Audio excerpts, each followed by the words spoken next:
Alright guys, we're gonna free the people. Because 1, we have always prioritized people. 2, my moral compass. And then 3, this bribe is just pathetic.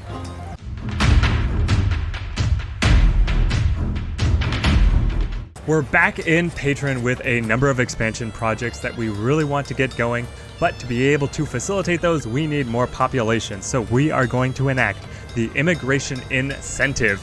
This policy is very expensive. If we go back here, it's costing us 1,500 gold a year and 5 of our influence. Is that what they call it? Influence. But it gives us a 30% additional chance to receive an immigrant every single month, and it also makes our citizens happier about our current immigration policy. So hopefully we roll good and are able to get, hopefully we start getting more immigrants to be able to man the brickworks and the clay mines that we want to expand to, and also the bread economy, being able to get mills and bakers online as well. That's what we are going for, but we need more population to be able to staff all of those structures.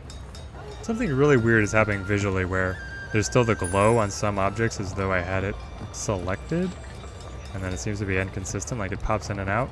I don't know. If anything looks weird, I've not seen this happen before. It seems to be some kind of bug. While we are waiting for our population growth, we have researched stone houses. So we're going to start upgrading some of these. These improvements are able to house 2 more children in the houses, so we can have a higher birth rate. More kids eventually means more adults, so that is going to be a way that we can increase our population, though it's not going to do anything immediately, but it's also going to require less kindling to be able to warm these houses in the winter, so we'll be more efficient with both our coal and our firewood.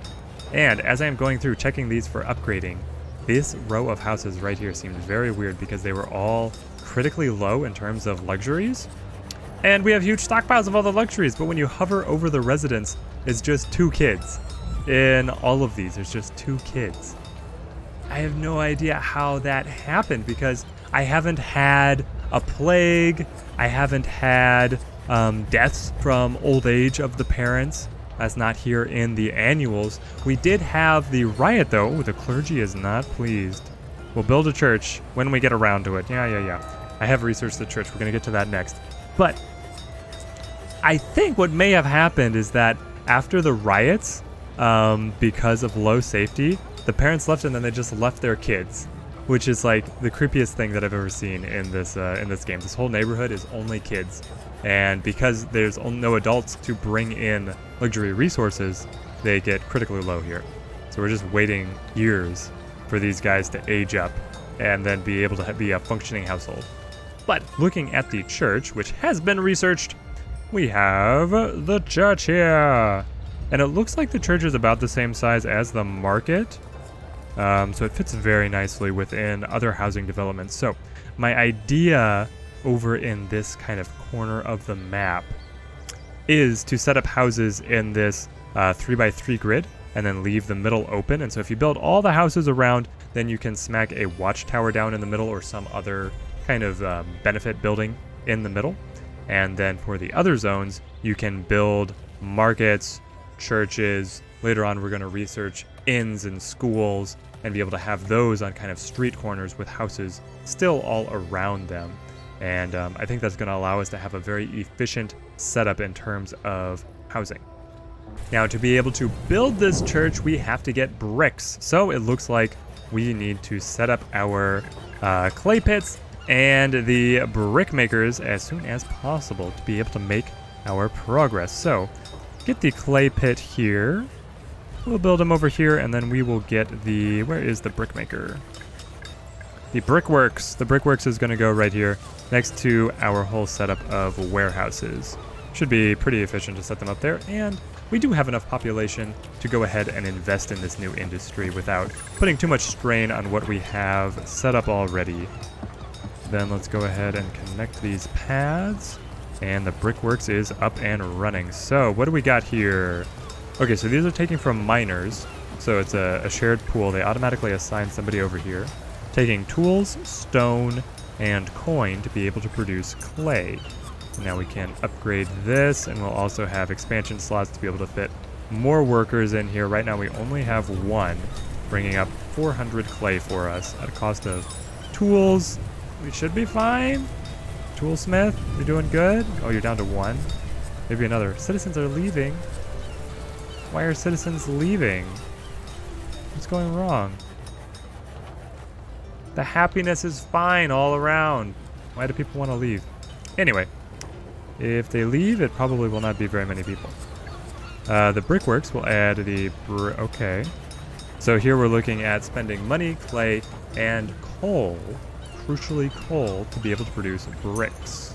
And this is just going to increase production, not going to decrease upkeep. It looks like you produce plenty out of the clay pit. I think that's because you have the pottery shop, right? So you can have one clay pit feeding both a brickworks and a potter. Cult activities? Some form of religious cult seems to be spreading in the populace. No, we're building the church now! They do not pose a threat for now, but the church is getting anxious and is demanding that we resolve the issue. People are free to practice any religious beliefs they want as long as they do no harm. Let them be. Or, I agree, and we lose 6 citizens? I've always prioritized my citizens, so you're free even if the church calls you a cult. But we do want to establish the official religion to keep those people happy with us. We do. Oh, so the people are still leaving due to safety concerns. Where are people worried about safety? These people care about religion. That makes sense. But where do people care about safety? Even these kids feel safe and they don't have parents. Right here, this house. 42. You know where the nearest watchtower is? You're within the radius of the watchtower. And then these people are fine. It's just these few houses. Fascinating. I guess those are the people with like, I don't know, pirates or insurgents living next door. But we have our bricks, so we should be able to get the church up pretty soon. 70 bricks required, but we're making them at a nice steady rate. I think what I do want to do is invest into another coal mine here. We're going to throw up...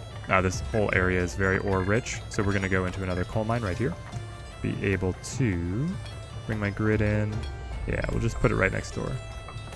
Get that going.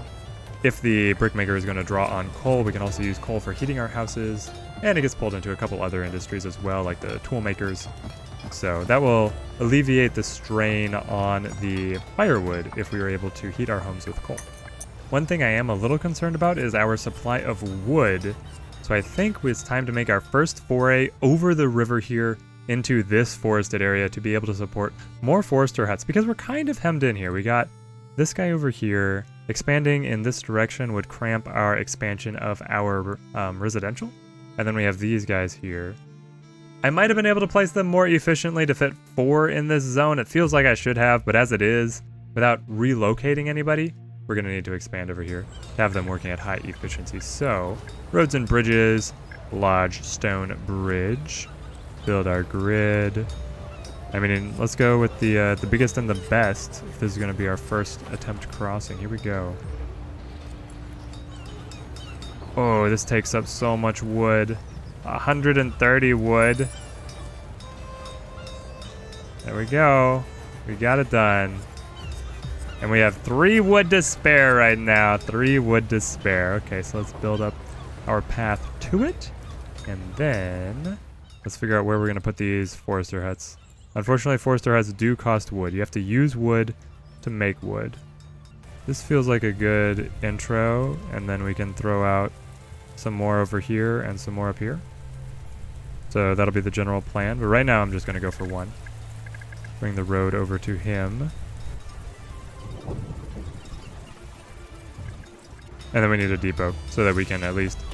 We can avoid like US postal rates of getting the resources into our stockpile. Honestly, our wood is so low. I'm going to go ahead and go for another one right here.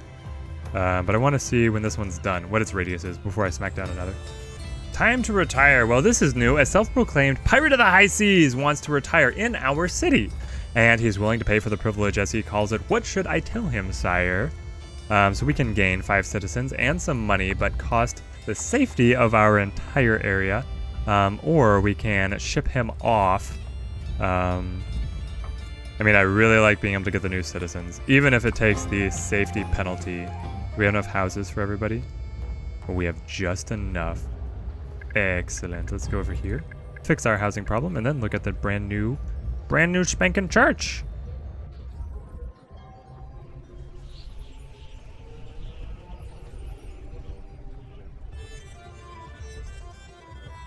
Alright, so we can add a cleric here, but his upkeep requires candles. Alright, so the rabbit trail continues. We're going to have to establish making candles all on this one request of the church, be able to have us build a church. Okay, well, we got a ways to go. So question, do I have a candle maker? Let's see here. Here's the candle shop. We'll get this guy built up. And then see what he needs. I guess, does it tell me right here? Upkeep is firewood, wax, and wool. We don't have wax or wool. Okay, we're just gonna have to build this whole supply chain from scratch. So, wool is going to come from our ranch here. We need to be able to get some sheep coming together. Alright, so we'll get that. And then the wax is going to come out of the apiary, I believe. The apiary are the beekeepers.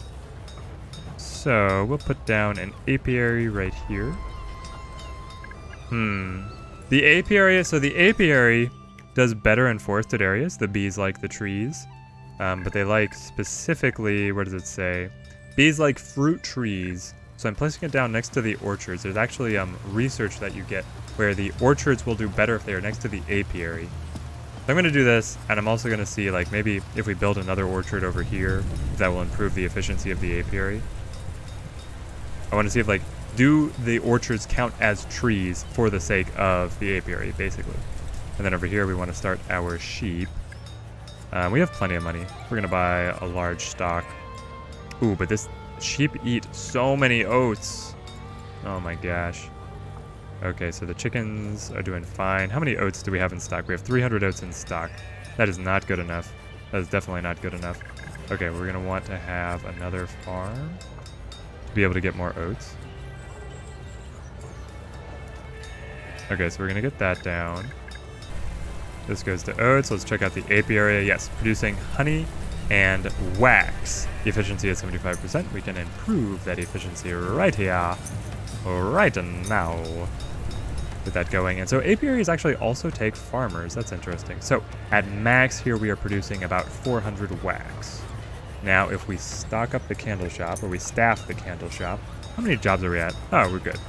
We're good on jobs because we got all those pirates working for us now. We're going to turn the pirates into candle makers and priests. Be a brilliant transformation. Okay, so they take in wax, wool, and more firewood. Are we good on firewood? I think we're going to be good on firewood here. Upgrade this as we can. Be able to get candles, and candles are actually a luxury resource for the laborers. So just our laborer population is going to try and draw on all the candles that we are producing. But it looks like we make enough wax with just one worker here. And we can expand this. We can also expand the candle shop. We're making 540 candles. That seems pretty darn good. We're going to go up one more time here. How much wool are we making? Oh, we're making so much wool. This is brilliant. Okay. I don't want my sheep to starve. So we are going to go ahead and buy a shipment of oats here. Just until the harvests from that other field are able to come in and kind of balance out our economy here. And then we are going to bring in the cleric. And this expansion will give better religious happiness. I hope that it's to everybody, not just the radius, but it could just be the radius.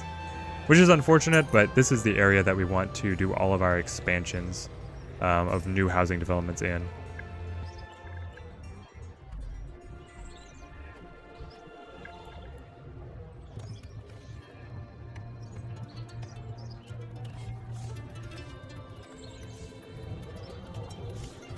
checking in on the neighborhood of kids. They, I guess it hasn't been enough time for them to age up. Everybody is still a juvenile. It is still so strange to me that that happened. Hey, look at this. We have our first 2 merchants. The merchants have arrived. Ooh, and they are... they don't like their housing situation very much, but otherwise they are very happy.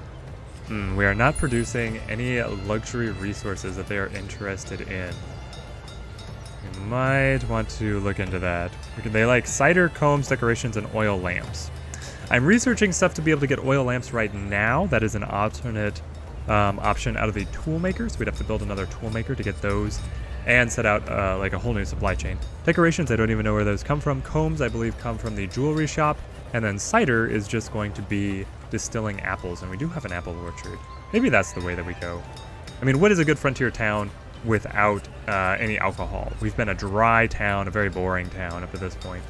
I think that is what we should expand into. And then we also are going to want to get, yeah, so cider over there. Maybe something besides tobacco for our laborers as well.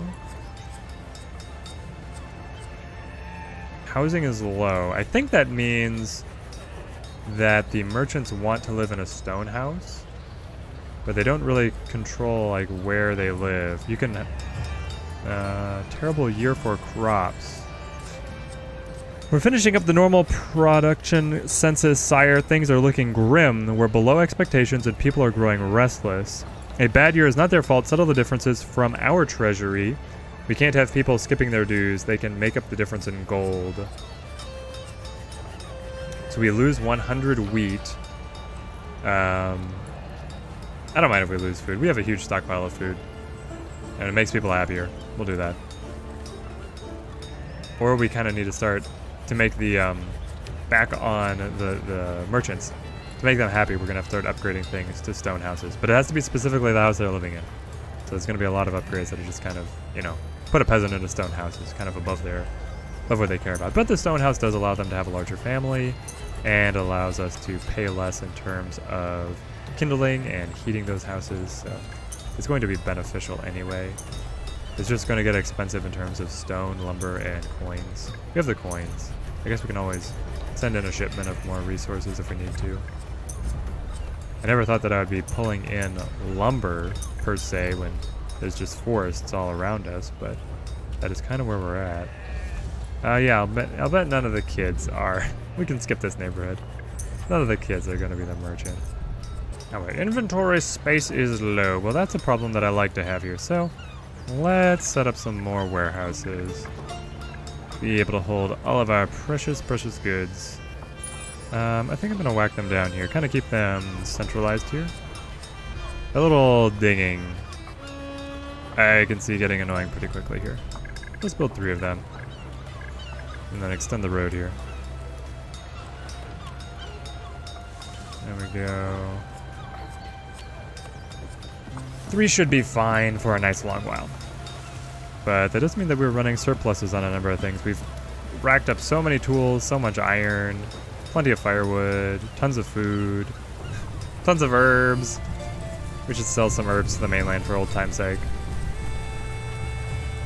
Oh, the king sends his regards, giving us a couple apples and a little bit of corn. Yes. Thank you, your majesty. I mean, this can feed like one of our families. We'll give it to the children. The candle maker is struggling to get enough resources. It looks like they are running out of wool. Because I don't think anything else is going to be drawing on wax. We make plenty of wax. I guess we actually don't make. We make just under how much wax they want to be able to have. We should expand the apiary. There we go. That looks better. But at the same time, our herd of sheep here has gone through... It's seen better days. We had it up to full 27, and now we have 12. But we only have 1 adult, because we get, yeah, 25 wool from an adult. That's so bad. Alright, let's get a couple more. We have plenty of money, we can do this. I guess because we bought them all together, they like all died the same year? I don't know. I don't know how best to manage your ranches, because it seems like the population is pretty volatile in terms of swinging between max and below, and Did we run out of oats? No, we have plenty of oats. So it wasn't that they weren't being able to be fed. We have plenty of free workers, so time to expand to be able to get that cider going. We're going to go over to the farms, the orchards, set up the additional orchard here. Be able to get the apples, because I know that people want to eat apples as well as turn them into alcohol, and I don't want people just eating through our stock. Alright, there we go, and then we want the distillery. Distillery, where do I want to set this up? I think I'm going to pop it down over here next to the warehouses and next to the candle maker. I feel kind of like we were just bending over backwards to be able to support the whims of the whims of the merchants. We upgraded everything into stone houses to be able to improve their happiness in terms of housing, and now we set up an entire supply chain for 2 merchants to be able to have cider. Well, we can optimize here, be able to reduce the upkeep, so we don't have to take too many apples out of our storehouses. We just researched the school, so we are now able to build that down, be able to improve education, which is a factor of overall happiness here. Where is it? It's like in the middle there. And the school allows the training and the education of young citizens. So I suppose in the demographic breakdown here, children don't go to school, but the young do go to school. When they change between children and young, I'm not sure. But we'll be able to, I assume because it actually specifically calls out young with a capital Y, it is only this 40 demographic here in the middle of young. I did want to see, okay, so the apiaries efficiency has not gone up from this apple orchard. Also, these orchards are not getting any benefit for being nearby an apiary. Is it because they're not like literally adjacent? Is that why? Well, the 12% bonus isn't enough motivation for me to actually bring them over. And I guess these trees are not full grown. We can check back in to see if the apiary does better with the extra orchard when the trees are full grown. How is the school doing? The school needs a headmaster here, and they require candles and firewood. We can improve the insulation here so that they don't take as much firewood and not as many candles. Because we have 150 candles in circulation right now. We might need to see if we can improve the candle maker anymore with expansions. And then right now we can have 10 students, so 10 out of 40. What happens if we upgrade this? Oh, an extra 4 slots. It gave us up to 50, so it's not plus 4, it was plus 40. Is that true for this as well? Hey, it's plus 80. Okay, so all of these you just need to add a 0. Alright. Yep, 130. I mean, that's way more than enough. We can potentially come back to... I don't know, we have enough money. It's only money. It's only money we spend on the schools. There we go. I wonder if they can only go to school if they live within the radius. That would be unfortunate for all the kids over here in Old Town, but... I mean, this is where we're expanding anyway, as I've said. Okay, candle maker, and apiary. But the bottleneck we thought was the... Like, when the herd of sheep is at max, we make way more than enough wool to be able to support an addition on the candle shop here. Be able to bump that up. A slaver ship is stranded. A ship full of slaves is stranded on a nearby uninhabited island, my lord. Several members of the nobility are on the ship as well. Probably the owners. What should we do with them? This is not your problem. Help them with repairs and send them on their way. Or slavery disgusts me. Set the slaves free. As for the nobles, I don't care what happens to them. We get 8 freed slaves willing to join our town, though the merchants and gentry will feel less safe. Well, we only have 2 merchants and no gentry, so... I think we take this as a population boom. Alright, now we need more houses. But we have plenty of space to be able to expand here.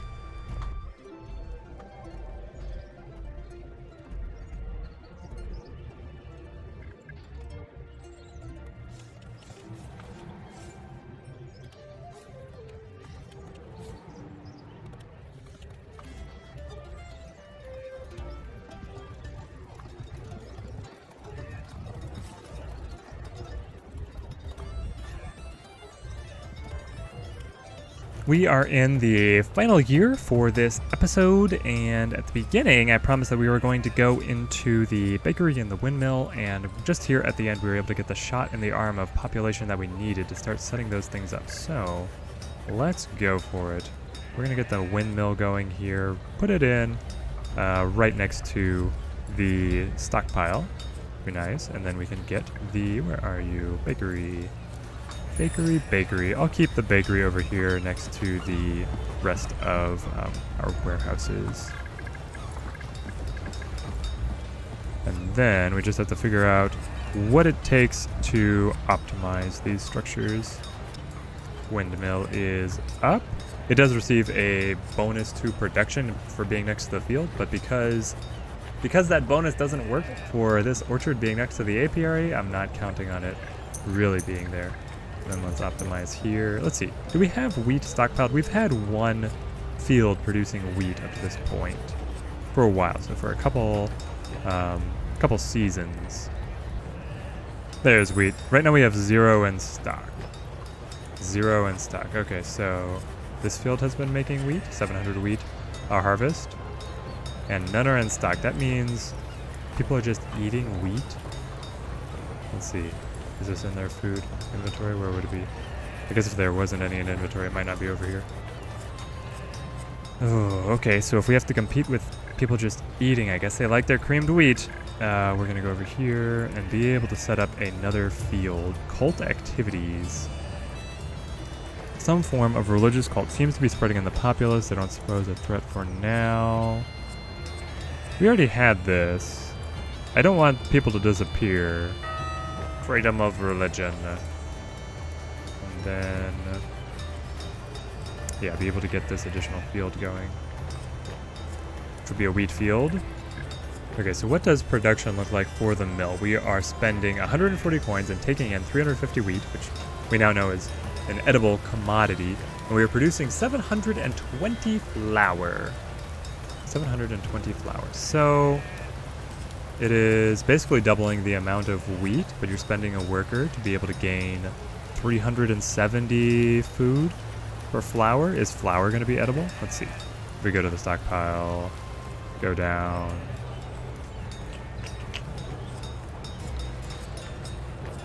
Flour. Flour is included with the list of the rest of the food, but it's kind of just right next to bread, which makes sense. And it's not called out as a food here. It says production resource produced in windmills. I don't know if flour is going to be considered edible. Guess we'll find out once we start making some. And then over here at the bakery, we take in money, flour, and... Ooh, okay, so 290 coins, 350 flour, 350 firewood to make 525 loaves of bread. That is a little disappointing because I was hoping that the flour was really going to multiply in terms of how much bread was produced. So one worker is making just an additional 175 food. I mean, that's not that great. Let's see here. Let's get a shipment of wheat so that we can hopefully run the mill just a little bit here. I do hate that this trade goods list is in a different order than your own personal stockpile list. Like, why is that the case? It's kind of becoming tradition to end the episodes on improving the town hall. We'll be able to get the council hall here at the end of this year. And around that time is when I think we're going to call the episode. I hate ending on it on a low note. I was really hoping that the bread economy was going to be exciting, but it just seems to be wasteful. I mean, look at this. Like, if people are able to just eat wheat. Do we have wheat in anybody's mouth right now? I guess we're going to have to wait for a harvest to be able to fully check it out, but they've been eating through the stockpile because we've had multiple harvests out of this crop field. So they can just eat wheat, but then we're taking this and we're spending a lot of money, energy, and workers to be able to refine 350 wheat go in. And then, well, you would be able to support two bakers with this much flour.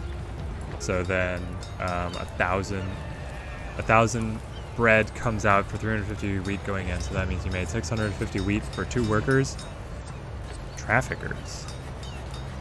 Our garrison commander has reported strange movement in our city, my lord. According to them, that some shady individuals are trafficking natives. No. Look the other way if they pay the treasury a cut. This bribe? 318 coins to try and bribe me? I have tens of thousands. Alright guys, we're gonna free the people. Because 1, we have always prioritized people. 2, my moral compass. And then 3, this bribe is just pathetic. Absolutely pathetic bribe. Better come to me with way more next time. To even tempt me. I value citizens free in my colony way more than that. Winter is around the corner. We are researching the council hall, and I am going ahead and labeling the bread supply chain an absolute disaster. Just completely wasteful. Like, what is the point of being able to refine it if you just add more waste every single time? It'd be better just to plant more wheat fields. And I suppose then you can say that it's more space efficient to refine out of the mill and the baker, but look at all this space that is fertile soil. I can just keep on planting more wheat fields forever to be able to support an enormous population. This is ridiculous. Otherwise, we had an extremely productive 5 years. We expanded this whole section of residential area. We were able to build a school and a church, which sent us down a whole rabbit hole of developing industries that we were not planning on developing. We brought in the candle shop, which had us introduce the apiary and the ranch over here. We also have the distillery set up to be able to start getting cider to support our brand new merchant class. Just beginning, only 2 merchants, but that is a foretaste of things to come. And then we were also able to set up the brickworks, which was something I was looking forward to kind of at the beginning of the episode. We have not honestly found that many uses for the bricks, though they were required for a few different things. And I am sure that they're going to come around to be more useful as we continue to progress through the game. Winter has finally arrived. And our upgrade, we now have the council hall, the beautiful gabled council hall. It does look pretty fantastic. I am loving it. All right, well, thank you guys for watching. We are looking forward in the next episode to bringing in the inns, the guard houses, and then starting to be able to get the guild houses as well. We are going to be reaching to the end game and trying to optimize and beautify our town, bring in those final upgrades. Really excited to see what that is going to look like. Hope you guys enjoyed watching and have a good one.